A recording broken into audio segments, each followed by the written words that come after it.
I have been with my fiancé for 2 years. We are both 37 years old. We're getting married soon. I've only met her family a couple of times. My daughter, Judy, 16 years old, has never met them till very recently, where they hosted dinner to celebrate 4th of July, and that's when they met her for the first time. Judy has a visible burn scar on her forehead. It was due to an accident she was in when she was 9. She used to be incredibly insecure about it, to the point where I was forced to homeschool her, and it was hard trying to deal with and navigate through this rough time. Now she's doing a lot better, though some comments can really cause her to become stressed out and anxious. My fiancé knows all that and respects it. Before we went to her parents' house, I asked her to tell them about Judy and her struggle, and get to try and not say anything negative about it or possibly mention it. She said she would guarantee no one will say anything. We got to the event and they talked to Judy, and she slowly warmed up to them. Everything was going well till I was dinner time. My FMIL looked at Judy while she was eating and pointed at her scar, basically asking questions about it, which made Judy lose her appetite and start to get uncomfortable. I kept sending my fiancé and her mom signs to knock it off, but to no avail. Finally, FMIL then brought up the wedding and asked my fiancé if it'd be possible to Photoshop the scar out of any wedding photos that will have Judy in them, just in case they distract viewers. I was dumbfounded. Fiancé said nothing, just stared casually while nodding. I looked at Judy and it was clear this got to her. I leaned closer and asked if she was feeling uncomfortable and that we could leave if the answer was yes. She took her time, then nodded and said, "Yes, I'm feeling uncomfortable right now." I got up and told her to get ready cause we were leaving. My fiancé, her mom and the family started insisting we finish dinner and stay, but I refused. I took Judy and got in the car and left before even talking to my fiancé. Obviously, she was pissed. She called and was angry, talking about how I disrespected her parents by taking Judy and leaving in the middle of dinner and not even saying goodbye. I told her that Judy was feeling uncomfortable with Mills' comments and questions. She said Judy overreacted and is in need to go back to therapy if a simply mention of her scar caused her to react that way. I got tired of arguing and asked her to give us some time, but she went on me and said that I have no respect for her and her family, and that what I did was irrational, and now she won't speak to me till I clear things up with her family, after ruining their celebratory dinner. I am one of 4 kids. My older brother P, who I no longer have any contact with, my younger brother J, who is no longer with us, and my youngest sister K. Recently, P's children, 2 girls and 1 boy, all in their late teens and early 20s, reached out to me and expressed a desire to have a relationship. I have 0 contact with their father and swore that I would beat him black and blue if I ever saw him again. My oldest brother P was always the golden child. No matter what he did, my parents always had an excuse for why it was not his fault. Bad grade? Teacher had it out for him. Cheating on every single one of his relationships? Good thing you did it to her before she did it to you. That one was my personal favorite. He also used to torment Jay and I constantly when we were smaller than him, until in high school, when I hit a growth spurt and sprung up to about 6 feet 4 inches and 230 pounds worth of muscle. After that I became the typical jock type. Played football, partied, bunch of friends, etc. Well, my younger brother, Jay, didn't get as lucky and stayed pretty small and scrawny throughout high school and college, only getting up to about 5 feet 8 inches, and didn't have a super active social life. Despite the difference in our schooling experience, I was always very protective of Jay, especially since we were always having to put up with P's bullshit, which stopped once he realized I could pound him into the ground and not break a sweat, as he was also a lot smaller than me at only 5 feet 10 inches. Not much to say about Kay. She was a great younger sister and P didn't dare mess with her or he would incur the wrath of our mother. So, in the late 90s, Jay met his first real girlfriend, A, and was over the moon about her. He spent every spare moment with her, and when he wasn't with her, he would do nothing but gush about her. I had never seen him so happy. Well, one day, he comes to us, all smiles, and announces that A is pregnant and they are expecting. The mood quickly turned, however, when a week later it came out that A had been cheating on Jay for the duration of their relationship, with our older brother P. This broke my brother, and of course P, being the golden shit that he is, Didn't even get a disappointed glance from our parents. To this day, I have never seen someone look so broken as Jay had looked the last time I saw him. I believe his heartache was only compounded by the fact that my parents basically told him to get over it and be happy for our brother. Well, about a week after this revelation came to light, Jay took his own life. I had never been so sad and angry at the same time in my entire life. Sad that I would never see my brother again, and the pure rage of knowing that this was my brother and parents' fault. During the funeral, he walked in with A and I saw red.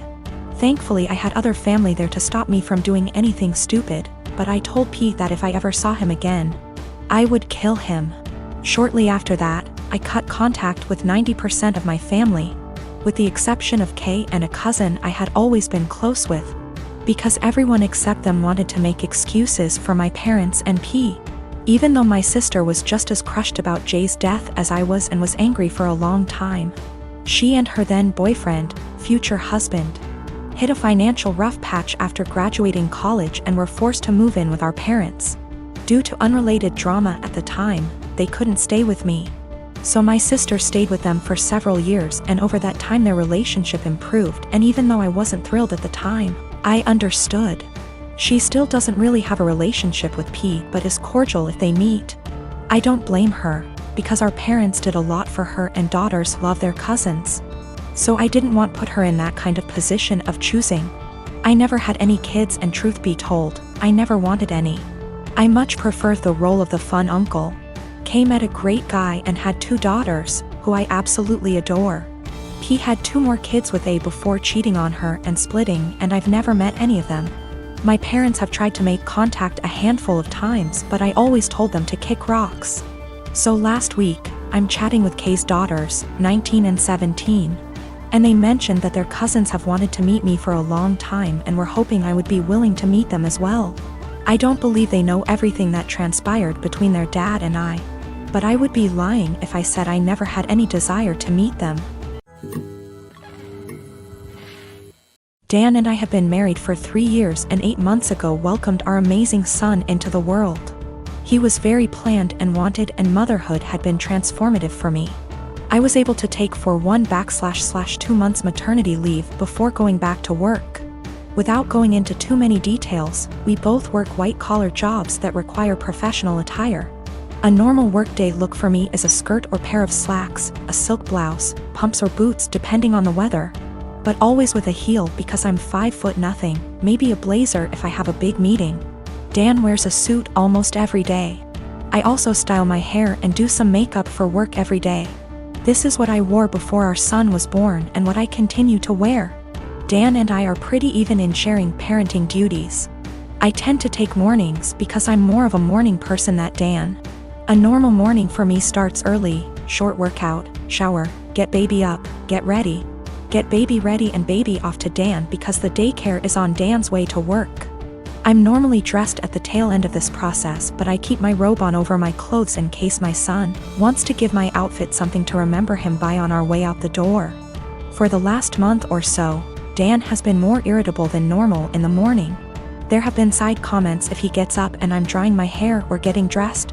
Basically, if I'm not 100% focused on my son in the AM. Our son is happy playing and supervised, so I just chalked it up to morning moodiness, but it's been getting worse. Last night, I brought it up in what I thought was a neutral, non-confrontational way. Basically, his answer was this: his mom was 100% a mom after her kids were born. She gained a fair amount of weight after she had kids and never tried to lose it. She wore sweatpants every day and works a job where she wears a uniform, so if she wasn't in her work uniform she was in sweats and a t-shirt. She never did her hair or makeup. Her entire identity was being a mom, and she's shared with me how hard it was to watch her kids start their own lives. Dan thinks I don't care about our son as much as he does since I worked on losing the baby weight and still put effort into my appearance. I feel like keeping this part of my identity actually helps me be a better mother. I love my son, but I'm still me and I still have the things I like to do. Dressing well my identity actually helps me be a better mother. I love my son, but I'm still me and I still have the things I like to do. Dressing well, blowing out my hair and doing my makeup are therapeutic to me. Now that being said, My son is my life, and if I knew that not doing those things but guarantee him a happy, healthy life, I would stop immediately. I told Dan that my son and I have our morning routine and he gets lots of time and attention before I go to the office. Dan said he wasn't looking to fight, but he just wanted me to think about my priorities and my time management. I have a cousin by marriage, husband's cousin, that's 22 and dying of cancer. It was always her dream to marry and be a mom, and now that's not going to happen. It's hard on everyone. She has a much older fiancé, 30 years, and they had a symbolic wedding so she could have the experience. They started looking for ways to get access to a baby that she could take care of and experience some level of child care that way. But with 2020 and ethics in general, there's not a lot of ways to do that safely. My husband and I have the first and so far only children of our generation, who are 10 months and 23 months old. I had hopes that it wouldn't happen, but her parents asked me if she they could borrow my younger baby for a few weeks. The cousin and her fiancé would basically be play acting having a baby. Her parents would also join in on pretending. There would be photo shoots and everything. This makes me really uncomfortable. It's really creepy. I cannot understate how creepy I think this is. I know that her not getting to live her dreams is sad, but I don't think this is the answer. I'm worried it will be traumatic for my baby. She's almost a year old and will, well, notice that her entire family will just vanish overnight for what will seem like forever. She's also still nursing, and they don't really seem to care about this factor. I'm really worried about problems down the road. This is setting a dangerous precedent of my child living under other guardianship. Her parents will have time to get attached, and they could try to use that for familial pressure if not legally. Her fiancé is also a wild card in that regard. I said no, and my husband's entire family is hounding us about this because her time is running out and it's time sensitive. They say we're being selfish. They say that we could use this as a free vacation and bond with our older child because I popped them out so close together. They want to compromise now by letting me come by a few times a day to bring milk. We still don't want to do this. Yesterday afternoon, we got an email from the cousin's parents offering actual dollar amounts for us to agree. We got enough from that to file a police report and at least get the threat in writing. We also had a call with my husband's parents and his siblings to basically clear the air. Apparently what they were telling people they asked for and what they were actually asking for were very different. Everyone on that call now had them blocked on social media except for mother-in-law, because of the cousin.